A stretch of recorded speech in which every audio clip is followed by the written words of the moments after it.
నేను నా వెంటిని నమ్ముకున్నాను, నా కత్తియు నన్ను రక్షింపజాలదు. ఏమన్నాడు? నేను నా వెంటిని నమ్ముకున్నాను, నా కత్తియు నన్ను రక్షింపజాలదు. మా శత్రువుల చేతిలో నుండి మమ్మను రక్షించువాడవు నీవే. మా శత్రువుల చేతిలో నుండి మమ్మును రక్షింపువాడవు నీవే. మమ్మను ద్వేషించు వారిని సిగ్గుపరచువాడవు నీవే. ఎవరంట? మమ్మును ద్వేషించు వారిని సిగ్గుపరచువాడవు నీవే. దినమెల్లా మేము దేవుని యందు అతిశయపడుచున్నాము. నీ నామమును బట్టి మేము నిత్యము కృతజ్ఞతాస్తుతులు చెల్లించు. నీ నామమును బట్టి మేము నిత్యము కృతజ్ఞతాస్తుతులు చెల్లించుచున్నాము. అయితే ఇప్పుడు నీవు మమ్మను విడనాడి, ఇది అండర్లైన్ చేసుకో. అయితే ఇప్పుడు నీవు మమ్మను విడనాడి అవమానపరిచి ఉన్నావు. మా సేనలతో కూడా నీవు బయలుదేరకై ఉన్నావు. ఇప్పుడు అసలు మ్యాటర్కి వాళ్ళు వచ్చారు. ఇప్పుడు వారు ఏ స్థితిలో ఉన్నారు, ఎలాంటి ఇబ్బందులో ఉన్నారు? వారు అంటా ఉన్నారు ఏమని? ఒకప్పుడు మా పితరులకు నీవు తోడై ఉండి నువ్వు సహాయం చేసిన దేవుడవు. వాళ్ళ కత్తి కాదు అంటే తమ ఖడ్గము చేత దేశమును స్వాధీనపరచుకొనలేదు, వారి బాహు వారికి జయమియలేదు.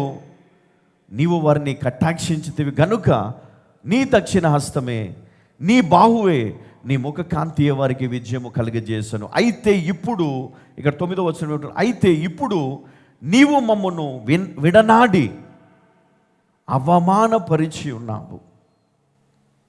మా సేనులతో కూడా నీవు బయలుదేరకై ఉన్నావు. మా సైన్యముతో నీవు లేవు, బయలుదేరలేదు, మాతో రాలేదు. ఇదిగో యెహోవా మా పక్షమున లేడు, మమ్మలను విడనాడితివి, మమ్మల్ని విడిచిపెట్టావు. చూడండి, దేవుడు విడిచిపెట్టాడు అని ఎలా గ్రహించారు వీరు అంటే కింది వచ్చినారు. అయితే ఇప్పుడు నీవు మమ్మను విడనాడి అవమానపరిచి ఉన్నావు, మా సేనలతో కూడా నీవు బయలుదేరకై ఉన్నావు.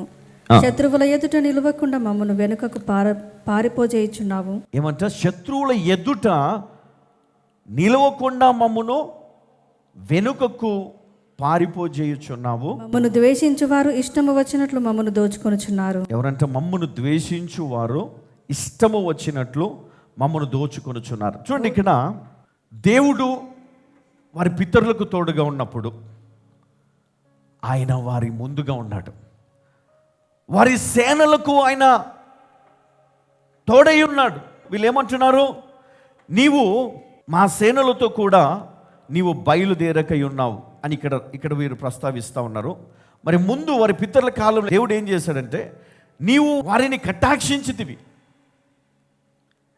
కనుక నీ దక్షిణ హస్తమే, నీ బాహువే, నీ ముఖ కాంతియే వారికి విజయమునిచ్చింది. అంటే ఇప్పుడు ఆ ముఖ కాంతి ఎక్కడ పోయింది అంటే ఆయన అనుగ్రహం లేదు, ఆయన దక్షిణ హస్తము వారికి తోడు లేదు, ఆయన కటాక్షము లేదు, ఆయన నడిపింపు లేదు.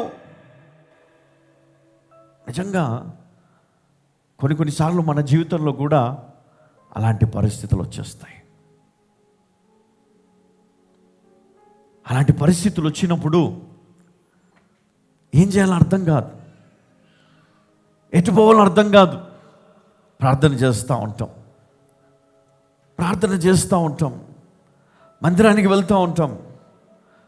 అయినా లోపటి నుంచి ఆ బాధ, వేదన మనల్ని ఎంతగానో నలగగొడుతూ ఉంటుంది.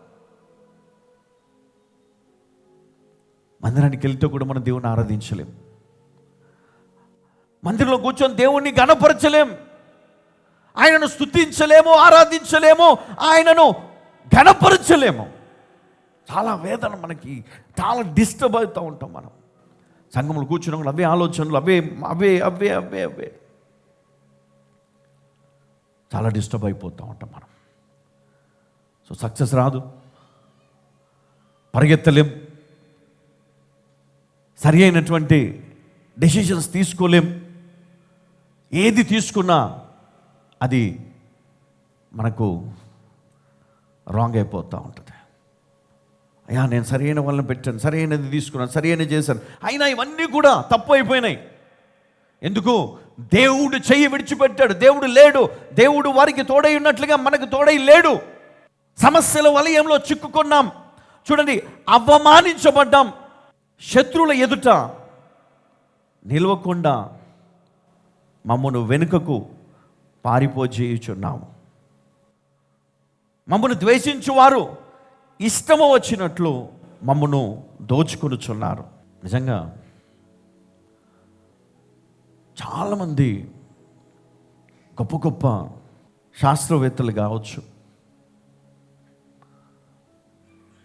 గొప్ప గొప్ప వ్యక్తులందరూ కూడా ఇలాంటి సమస్యలు ఉన్నప్పుడు వారు అన్వేషణ మొదలుపెట్టారు. మనల్ని విడిపించే ఏదైనా ఒక శక్తి ఉందా ఈ లోకంలో? ఏదైనా ఒక మార్గం ఉందా? ఇంత గొప్ప సమస్య ఇది ఏ బ్యాంకు తీర్చలేదు, ఏ రాజు వల్ల కాదు, ఏ వైద్యుని వల్ల కాదు, కొన్ని సమస్యలు ఎవ్వరి వల్ల కాదు. మనం ఎవరిని నిందించడానికి లేదు. మరి ఆ సమయంలో వీళ్ళు చాలా అన్వేషణ మొదలుపెట్టారు. ఈ అన్వేషణలో వారికి దొరికినటువంటి గ్రంథాల్లో, చాలా ప్రాముఖ్యమైనటువంటి గ్రంథాల్లో మరి పరిశుద్ధ గ్రంథాన్ని వారు కనుగొని అందులోని సత్యాలను వారు తెలుసుకొని ఆ విధంగా వారు తమను తాము ఆ దేవాది దేవునికి వారు సమర్పించుకున్నారు. వాళ్ళు తెలుసుకున్నారు ఏంటంటే, మా యొక్క ఆలోచన, మా యొక్క ప్రవర్తన దేవునికి నచ్చలేదు. ముందు నుండే వారు మరి దేవుడు ఉన్నాడని నమ్మినా కూడా దేవుని ఉగ్రత కూడా ఉంటుందని వారు నమ్మలేదు. దేవుడు ఏం చేయడు అంటే, దేవుడు మనల్ని క్షమించాడు, దేవుడు మమ్మల్ని కాపాడాడు, ఇంకా దేవుడు ఏం చేయడు, పట్టించుకోడు అనుకున్నారు. ఎందుకు పట్టించుకోడంటే, దేవుడు నిన్ను ప్రేమించట్లేదా? నీ కుమారుని నేను పట్టించుకోవా? నీ కుమార్తెను నువ్వు పట్టించుకోవా? గాలికి వదిలేస్తామా? దేవుడు కూడా అంతే. నువ్వు తప్పు చేసావని, నువ్వు పాపం చేసావని నిన్ను విడిచిపెట్టడు.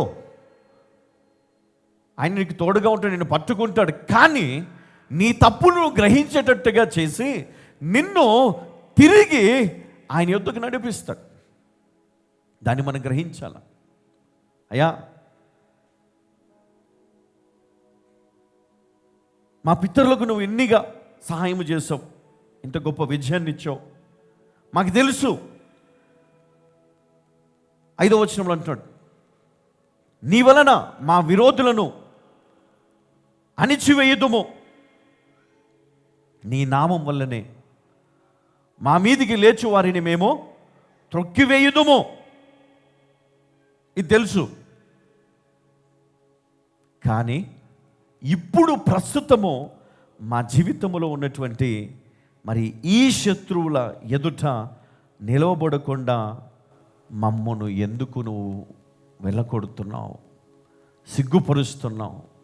చాలాసార్లు మరి అనేకులు వారి ప్రార్థన అవసరతలు వారు కోరినప్పుడు వారి ప్రేయర్ రిక్వెస్ట్ నేను చూసినప్పుడు అందులో ఉన్న సమస్యలు, అది మనం ప్రార్థన చేయడం వల్ల కొంతవరకు వారికి అది ప్రొటెక్షన్గా ఉండొచ్చు. కానీ వారంతట వారు వారి ప్రవర్తనను మానుకొని దేవుని చిత్తాన్ని వారు తెలుసుకొని దేవుని ఉద్దేశములను ఎరిగి వారు వాక్యానుసారమైనటువంటి మంచి జీవితాన్ని అనుసరించినప్పుడు తప్పకుండా దేవుడే వారితో మాట్లాడతాడు. దేవుడు వారిని బలపరుస్తాడు.